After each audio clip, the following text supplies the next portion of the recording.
Hello guys, welcome to our channel మనసు and తనువు. మన ఛానల్లో రన్ అవుతున్న ప్రేమ అంటే అనే స్టోరీలో 8th ఎపిసోడ్లోనికి వచ్చేసాం. మరి ఎపిసోడ్లోనికి వెళ్ళిపోదామా? వెళ్ళిపోయే ముందు ప్లీజ్ దయచేసి మన ఛానల్ని లైక్ చేయండి, షేర్ చేయండి, సబ్స్క్రైబ్ చేయండి అండ్ కామెంట్ కూడా చేయండి. బట్ సబ్స్క్రైబ్ మాత్రం మర్చిపోకండి ఫ్రెండ్స్. ఓకే, మనం మన స్టోరీలోనికి వెళ్ళిపోతున్నాం. ఆమె పొడవైన జడ, దానిలో తురుముకున్న మల్లెలు, వెనక నుండి డ్రాప్లెట్ షేప్లో ఉన్న బ్లౌజ్ ధీరాకు అవి కూడా బాగా కనిపిస్తున్నాయి. అతన్ని చూసి అవి వెక్కిరిస్తున్నాయి అన్నట్లుగా ఉంది. ఆమె మాత్రం మౌనంగా ఏడుస్తూ ఉంటే ధీరా ఆమె పడుకుంది అనుకున్నాడు. చాలాసేపు మాట్లాడి సరే ఉంటాను అంటూ డిసప్పాయింట్గా ఫోన్ పెట్టేశాడు. కానీ ఫోన్లో కనిపించిన ఆమె జడ ప్రతీదీ తనకు ఇంకా స్పష్టంగా గుర్తొస్తూనే ఉంది. మనసు చాలా భారంగా అయింది. అసలు లవ్ బ్రేకప్ అయినందుకు ప్రణవి గుర్తు రావాలి కదా. అసలు ఆమె గుర్తు రావట్లేదు అంటే తను ఇన్ని రోజులు ప్రణవిని లవ్ చేయలేదు అనేది మళ్ళీ క్లారిటీ తెచ్చుకొని అది జస్ట్ ఒక రిలేషన్షిప్ అనుకున్నాడు. దాంట్లో క్లారిటీ కూడా వచ్చేసింది. ఇప్పుడు తన మనసంతా తన భార్య ఉందేమో అన్నట్లుగా ఎక్కడ చూసినా, ఏ వస్తువు చూసినా, ఏది చూసినా కూడా తన భార్య కోసమే కొనాలన్నట్లుగా మనసు తెలుపుతుంది. ఆమె ఊహల్లో ఉక్కిరి బిక్కిరి అవుతుంది. వెంటనే తను వచ్చి 3 వారాలు అయిందో లేదో ఇండియాకు రిటర్న్ ఫ్లైట్ సెట్ చేసుకుని ఇంటికి వెళ్ళిపోయాడు ధీరా. తను ఇంటికి వెళ్ళేసరికి కరెక్ట్గా ఈవినింగ్ 4 అవుతుంది. అప్పుడు అందరికీ స్నాక్స్ ప్రిపేర్ చేస్తుంది అతని భార్య. అతని రాకను చూసిన పద్మజ గారు ఇంకా ప్రమోద్ గారు గట్టిగా హగ్ చేసుకొని, నాన్న ఏంట్రా ఇలా అయిపోయావు, అసలు ఫుడ్ తినలేదా అంటూ తడిమి కొడుకుని ముద్దులు పెట్టుకున్నారు. సడన్ సర్ప్రైజ్ అన్నయ్య, అద్దిరిపోయింది, నేను తీసుకురమ్మన్నవన్నీ తీసుకొచ్చావా అంటూ మధు అతని దగ్గర చేరిపోయి అతని బ్యాగ్ చెక్ చేస్తుంది. నా మనవడు మీద నేను అందరికన్నా ఎక్కువ బెంగ పెట్టుకున్నాను అంటూ ధీరాను హక్ చేసుకొని పంకజం గారు ఏడుస్తూనే ఉన్నారు.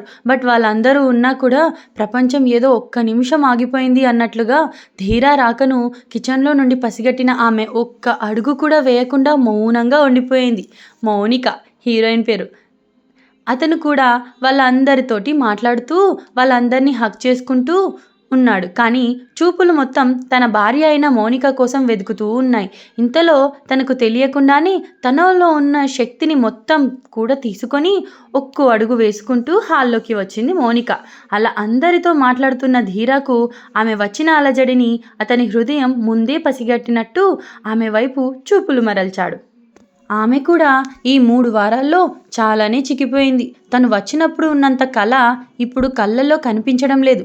చాలా బాధతో అందరితో మాట్లాడుతూ చూపులు మధ్యలో ఆమెకు విసురుతున్నాడు. దానికి సమాధానంగా ఆమె చూపులు కూడా అతనికి తగులుతూనే ఉన్నాయి. అలా ఉండగా పద్మజ గారు, నాన్న ఫ్రెష్ అయ్యిరా అన్నారు. సరే అమ్మా, నాకు కొంచెం హెడ్ఏక్గా ఉంది, టీ పంపిస్తావా అన్నాడు.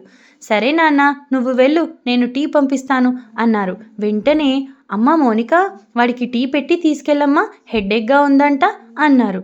తను అన్ని రోజులు టీ ఏంటి, వంటలు ఏంటి, ఎన్ని చేసినా ఎంతో నైపుణ్యంతో చేసినా ఇప్పుడు ఫస్ట్ టైం ఆ టీ పెట్టడానికి కూడా చేతులు వణుకుతున్నాయి.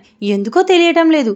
టీ పెట్టి కప్పు తీసుకొని ఇంకా తన కోసం కొంచెం పకోడీ తయారు చేసి పైకి తీసుకెళ్ళింది మౌనిక.